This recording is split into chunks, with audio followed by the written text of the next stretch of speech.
Дякують за сина і чоловіка. Кримчани пишуть листи зі словами підтримки родині адвоката Еміля Курбедінова і викладають свої фото з посланням в інтернет.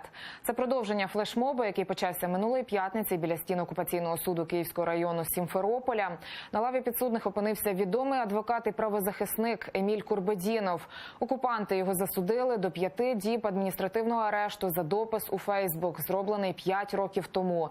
За цей же допис із зображенням символіки забороненої в Росії партії Хізбут Тахрір, але опублікований у ВКонтакті, Курбедінов вже відсидів 10 діб адмінарешту торік. Щоб підтримати адвоката, сотні людей фотографувалися з плакатом «Ти – наш народний захисник». Підтримали його і дружини політв'язнів, яких Курбедінов захищає. Взяв участь у флешмобі і наш телеканал, вимагаючи від ФСБ не переслідувати адвоката. Його арешт закінчується через 2 дні. Вдома його з нетерпінням чекають батьки, дружина і діти.